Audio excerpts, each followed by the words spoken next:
Hello बच्चों, आज हम डिस्कस करेंगे मैग्नीफिकेशन के बारे में। क्या होता है मैग्नीफिकेशन? मान लिया स्फेरिकल मिरर के सामने ऑब्जेक्ट रखा हुआ है, ठीक है। तो वो जो स्फेरिकल मिरर उस ऑब्जेक्ट की जो इमेज बनाएगा वो कितने टाइम, कितना मैग्नीफाई करके, कितना उसको बड़ा या छोटा करके दिखाता है, उसको उसका मैग्नीफिकेशन बोलते हैं। क्या बोलेंगे? उसका मैग्नीफिकेशन। और जनरली ये कई तरह का होता है, मेनली 3 टाइप्स का होता है प्यारे बच्चों। ये फर्स्ट तो होता है ट्रांसवर्स और लेटरल मैग्नीफिकेशन। फर्स्ट कौन सा लिखूं प्यारे बच्चों? ट्रांसवर्स या लेटरल भी बोलते हैं इसको, लेटरल मैग्नीफिकेशन।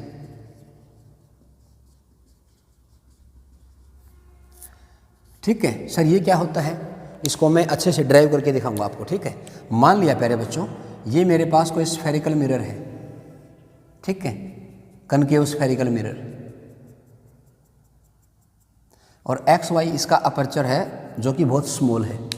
आपको दिखाने के लिए थोड़ा सा बड़ा बना के दिखा रहा हूँ, बट जनरली हम अपर्चर बहुत स्मॉल लेके चलते हैं प्यारे बच्चों।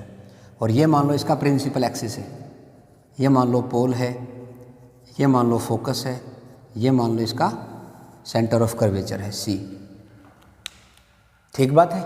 चलो अब मान लो कोई ऑब्जेक्ट यहाँ पे रखा हुआ है, लेट्स सपोज ऑब्जेक्ट यहाँ पे रख दिया मैंने HO AB। हमेशा ऑब्जेक्ट पॉइंट हो ऐसा कोई ज़रूरी नहीं है, ऑब्जेक्ट की अपनी हाइट भी हो सकती है प्रॉपरली।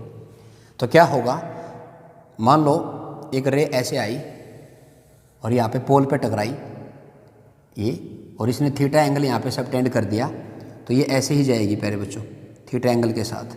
मान लो इसकी इमेज बन गई यहाँ पे, ठीक है प्यारे बच्चों। मान लो ये इसकी इमेज बन गई यहाँ पे HI A', B', ठीक है। अब एक बात आप सिंपल बता दो मुझे, ये डिस्टेंस कितनी है यहाँ से यहाँ तक की? पोल से बताओ ऑब्जेक्ट की डिस्टेंस कितनी होती है U, और इमेज की डिस्टेंस कितनी होती है प्यारे बच्चों यहाँ से यहाँ तक? ये आ जाएगी V, ठीक है। तो मैंने 4 पैरामीटर यहाँ पे लिए हैं, height of object HO, height of image HI, position of object U and position of image V। अब एक बात बताओ, अगर ये एंगल थीटा है तो ये एंगल भी कितना हो जाएगा? Theta, law of reflection. तो यहाँ पे मैं इनकी स्लोप ले लेता हूँ। अगर मैं स्लोप लूँगा प्यारे बच्चों, तो बताओ स्लोप एंगल क्या बनेगा मेरा? स्लोप एंगल क्या लिखूँ ऑब्जेक्ट के लिए? Slope is given by tan theta, तो यहाँ tan थीटा क्या लिखूँगा? HO/BP, HO/BP। इसको मैं बल्कि डायरेक्ट लिख लेता हूँ, HO यानी कि ऑब्जेक्ट की हाइट डिवाइड बाय BP कितना है प्यारे बच्चों? U equal to slope of image. दोनों ने सेम एंगल बनाया है प्यारे बच्चों, तो मैं दोनों की स्लोप को इक्वेट कर रहा हूँ। तो स्लोप ऑफ क्या लिखूँगा मैं? HI में V आ जाएगा, ठीक है प्यारे बच्चों, ये आ जाएगा। तो इसको बोलते हैं M मैग्नीफिकेशन। इसको स्मॉल m से बताया जाता है प्यारे बच्चों। तो बताओ फिर m किसके इक्वल आ गया? m किसके इक्वल आ गया प्यारे बच्चों, बताओ भाई। तो ये m आ जाएगा, यहाँ पे मैं क्या लिखूँ? मैं लिख दूंगा यहाँ पे HI/HO equal to V/U।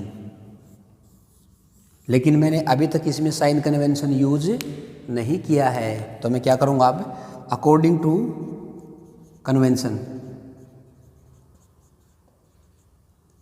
Convention की अगर मैं बात करूँगा तो क्या बनेगा प्यारे बच्चों, बताओ? HO पॉजिटिव नेगेटिव, सोच के देखो। साइन कन्वेंशन का जो रूल था, all height above the principal axis taken to be positive, below taken to be negative. Left side distance negative, तो U भी नेगेटिव, V भी नेगेटिव, U भी नेगेटिव, V भी नेगेटिव आ जाएगा प्यारे बच्चों। तो पुट कर दो भाई इसमें। तो बताओ M का फॉर्मूला क्या बन गया मेरा? M इक्वल टू आ जाएगा -HI/HO इक्वल टू -V/-U। तो इसका मतलब M की मेरी वैल्यू किसके बराबर आ जाएगी? HI/HO equal to -V/U। जो ट्रांसवर्स मैग्नीफिकेशन बोल दो या लेटरल मैग्नीफिकेशन बोल दो, उसको ऐसे बताया जाता है। ये तो है ऑब्जेक्ट के साइज़ और इमेज के साइज़ की ratio, the size of image to the size of object. और अगर डिस्टेंस की बात करेगा तो नेगेटिव साइन हमें, क्योंकि हमारे पास साइन कन्वेंशन के अकॉर्डिंगली एक नेगेटिव साइन आया है, ठीक है। और हमें यू और वी को कैसे रखना है, यू और वी को कैसे रखना है, साइन के साथ, साइन के साथ। तभी तो मेरा एम भी कैसे आएगा, साइन के साथ। क्यों? क्योंकि जो रियल इमेज होगी ना प्यारे बच्चों, अगर कैसी इमेज बनेगी, अगर इमेज बनेगी इन्वर्टेड, अगर फॉर इन्वर्टेड इमेज तो मेरा m जो होता है वो नेगेटिव आएगा। और अगर मैं वर्चुअल इमेज की बात करता हूँ, इरेक्ट इमेज की बात करता हूँ, अगर मैं इरेक्ट इमेज की बात करता हूँ, उस केस में मेरी जो इमेज होगी वो ऊपर बनेगी, अबव द प्रिंसिपल एक्सिस। उस केस में क्या हो जाएगा, उस केस में मेरा m हो वो क्या हो जाएगा, पॉजिटिव आ जाएगा। तो magnification negative for inverted image and positive for erect image, ठीक है प्यारे बच्चों, ये फॉर्मूला बन जाएगा मेरे पास। तो एक छोटी सी बात मैं और आपको बताना चाहता हूँ यहाँ पे, m की वैल्यू किसके बराबर आ गई, -v/u।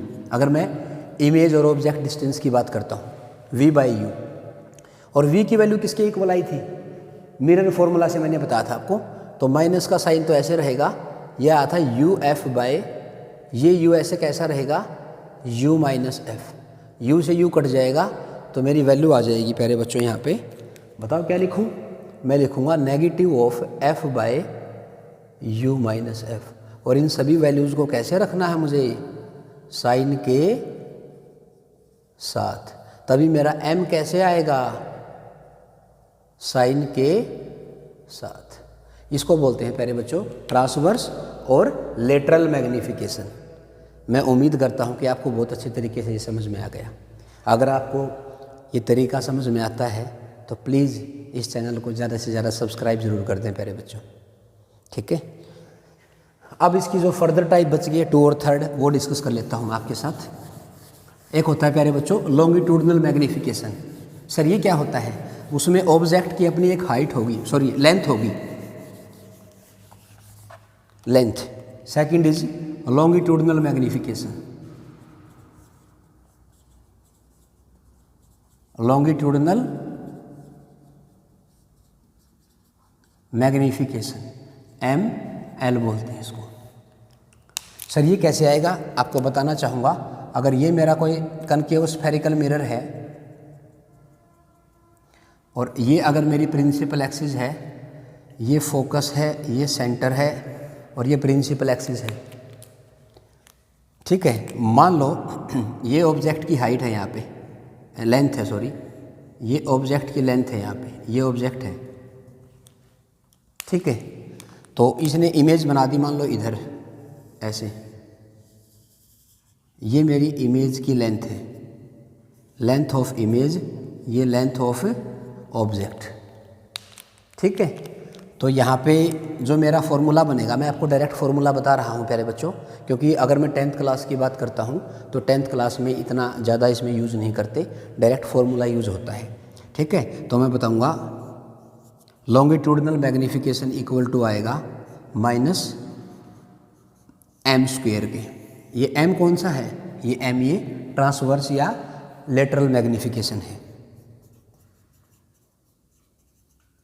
ट्रांसवर्स और लेटरल, लेटरल मैग्निफिकेशन। और ये मेरा कौन आ गया, ये आ गया मेरा लॉन्गिट्यूडनल मैग्निफिकेशन। ये फॉर्मूला यूज़ करना डायरेक्ट आपको। ये जो मैग्निफिकेशन आएगा इसका स्क्वायर कर दो और नेगेटिव साइन के साथ, क्योंकि ये साइन कन्वेंशन के अकॉर्डिंग आता है प्यारे बच्चों, ठीक है। उसके बाद 3rd मेरा आएगा, इसको हटा लूँ मैं यहाँ से, मैं इधर लिख देता हूँ। जो मेरा 3rd मैग्निफिकेशन आएगा उसको बोलते हैं एरियल मैग्निफिकेशन। एरियल क्या आएगा प्यारे बच्चों,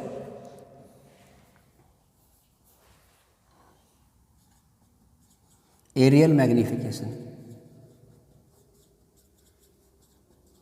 इसको बोलते हैं MA। ये किसके बराबर होगा भाई, तो अभी बताना चाहता हूँ मैं आपको। अगर ये मेरा कोई कनकेव स्फेरिकल मिरर है, XY is the aperture which is very small, और ये मान लो मेरी प्रिंसिपल एक्सिस है, ये मान लो फोकस है और ये मान लो यहाँ पे सेंटर है, तो ऑब्जेक्ट रखा हुआ ऐसे, ऑब्जेक्ट को ऐसे रखा गया है प्यारे बच्चों। ये मान लो कोई मेरा ऑब्जेक्ट है, ये ए है, ये बी है, तो एरिया क्या लिखूँ ऑब्जेक्ट का, मैं लिखूँगा ए बी। क्या लिखूँ प्यारे बच्चों, ए बी। अब इसमें ये कोई प्लेन शीट हो सकती है, ठीक है ना, जो 2D ऑब्जेक्ट होता है, तो इसका एरिया आ गया, area of object, area of object जो किसके बराबर है, ए बी के बराबर है। अब इसने क्या किया, इसकी जो इमेज बनेगी उसमें मैग्नीफिकेशन भी ऐड हो जाएगा। तो मान लो यहाँ पे ये इसकी इमेज बन गई ऐसे, बोलो प्यारे बच्चों, थोड़ा सा इसको मैं अलग से निकाल के दिखाता हूँ आपको। मान लो जैसे ये मेरी इमेज बन गई ऐसे, ऐसे, तो ये मान लो एम ए हो गया, ए को उसने एम टाइम मैग्नीफाई कर दिया और बी को भी उसने एम टाइम मैग्नीफाई कर दिया। तो अब बताओ ये क्या आ गया, ये आ गया area of image, area of image. तो मैं क्या लिखूँगा इसका magnification, areal magnification equal to क्या आ जाएगा, क्या लिखूँ, area of image by area of object. तो वो क्या बन जाएगा प्यारे बच्चों, M square A B by में ए बी, ए बी से ए बी कट जाएगा, तो ये किसके इक्वल आ जाएगा, ये सिंपली एम स्क्वेयर के बराबर आ जाएगा। बताओ प्यारे बच्चों, तो इसको बोलते हैं एरियल मैग्नीफिकेशन, इसको बोलते हैं लॉन्गिट्यूडनल मैग्नीफिकेशन। और इसको मैं आपको बता ही चुका हूँ, क्या आया था ये आएगा माइनस वी बाई यू या H I by H O, ये आ जाएगा प्यारे बच्चों। आया समझ में। अब हम डिस्कस करेंगे वेलोसिटी ऑफ इमेज के बारे में। मान लिया हमारे पास जो भी स्फेरिकल मिरर है, कन्वेक्स हो या कनकेव हो, अगर उसको रखा हुआ है और जो ऑब्जेक्ट है अगर वो उसके सामने मूव कर रहा है, if object is moving with respect to mirror, तो क्या होगा, इमेज भी मूव करेगी। तो उसकी वेलोसिटी कितनी होगी वो मैं आपको बताता हूँ, ठीक है ना। क्योंकि प्लेन मिरर में मैं आपको बताया था प्लेन मिरर के बारे में। प्लेन मिरर के केस में क्या होता है, अगर ये मेरा कोई प्लेन मिरर है और यहाँ पे डी डिस्टेंस पे कोई भी ऑब्जेक्ट रखा हुआ है और अगर ये मूव कर रहा है वी ओ के साथ, तो मैंने बताया था प्यारे बच्चों इमेज भी कहाँ बनेगी, डी पे। ये ऑब्जेक्ट है, ये इमेज है, तो ये इधर आएगी किसके साथ, वी आई के साथ। और ये मिरर मेरा किस में था, ये रेस्ट में था। तो मेरा फॉर्मूला क्या आया था, velocity of object with respect to mirror equal to आई थी negative of velocity of image with respect to mirror. हमेशा मिरर रेस्ट में हो ऐसा कोई ज़रूरी नहीं है, ये आ जाएगा। लेकिन आज हमारे पास कौन से मिरर हैं, स्फेरिकल। ये प्लेन मिरर के लिए बताया था मैंने आपको। तो स्फेरिकल मिरर की अगर मैं बात करता हूँ आपसे, ये मान लो मेरे पास कोई स्फेरिकल मिरर है प्यारे बच्चों। अगर ये कोई स्फेरिकल मिरर है और अगर ये मान लो इसका प्रिंसिपल एक्सिस है, ये मान लो पोल है, ये एक्स है, ये वाई है, और ये फोकस है, ये सेंटर है, इसको आगे बढ़ा दिया मैंने। मान लिया अगर ऑब्जेक्ट अगर मूव कर रहा है किसके साथ, वी ओ के साथ, v is the velocity of object, तो उस केस में जो वी आई होगी प्यारे बच्चों वो किसके बराबर होगी, मैं आपको डायरेक्ट फॉर्मूला बता रहा हूँ, minus of M square V O, ये फॉर्मूला बनेगा प्यारे बच्चों। एम कौन है यहाँ पे, ये मैग्नीफिकेशन है प्यारे बच्चों। कौन है प्यारे बच्चों, ये एम मैग्नीफिकेशन। ये जो था मिरर किस में है, मेरा मिरर कहाँ रखा हुआ है प्यारे बच्चों, रेस्ट पे। अगर मैं मिरर को भी चला दूँ तो तब मैं इसको क्या लिखूँगा, मैं लिखूँगा velocity of image with respect to mirror equal to minus of M square velocity of object with respect to mirror. इसको लिखना चाहते हैं तो रिलेटिव वेलोसिटी आ गई ना प्यारे बच्चों। कौन सी वेलोसिटी आ गई, relative velocity, velocity of image minus velocity of mirror. तो क्या लिखूँ इसको, मैं क्या लिखूँ प्यारे बच्चों बताओ, इसको लिखूँगा velocity of image minus velocity of mirror. अगर मैं वेक्टरली बात करूँ तो minus M square velocity of object minus velocity of mirror. इसको फर्दर सोल्व कर सकते हैं और हमारी वैल्यू आ जाएगी। काफ़ी इंपॉर्टेंट डिस्कशन है प्यारे बच्चों। लेकिन एक मेन बात तो आपने सोची नहीं इसमें, सोच के देखो ये कब है, ये कब है प्यारे बच्चों, when object moving along the principal axis. ये मेरा पहला केस है, object moving along principal axis, principal axis, तब है ये केस मेरा। लेकिन हमेशा ऑब्जेक्ट ऐसे जाए ऐसा कोई ज़रूरी नहीं है। अगर ऐसे चला गया तो प्रिंसिपल एक्सिस की अगर वो परपेंडिकुलर चला गया तो कैसे बताओगे आप? तो उस केस में मैं आपको बताने वाला हूँ। उस केस में जो मेरा फॉर्मूला बनेगा प्यारे बच्चों, वो किसके इक्वल आएगा? अगर ये मेरा मिरर है ऐसे, और ये प्रिंसिपल एक्सिस है, ये पोल है, ये फोकस है, ये सेंटर है। अगर मेरा ऑब्जेक्ट अब की बार ऐसे जा रहा है, ऐसे VO के साथ, तब VI कैसे निकालोगे आप? तो VI बनेगी VI इक्वल टू, बोलो प्यारे बच्चों, M इंटू VO, ये बन जाएगा। ये तब फार्मूला काम करेगा। M यहाँ पे कौन है? वही कौन से वाला, ट्रांसवर्स या लेटरल मैग्नीफिकेशन है। ये कब है? ऑब्जेक्ट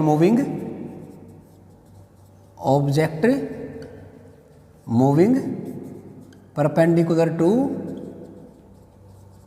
प्रिंसिपल एक्सिस, ये आ जाएगा। उम्मीद करता हूँ प्यारे बच्चों आपको समझ में आया। आप ज़्यादा से ज़्यादा इस चैनल को लाइक शेयर एंड सब्सक्राइब जरूर करते हैं प्यारे बच्चों, ठीक है? अगर आपको ये तरीका समझ में आ रहा है तो ठीक है। इस सेशन में इतना ही डिस्कस करेंगे। Thank you so much.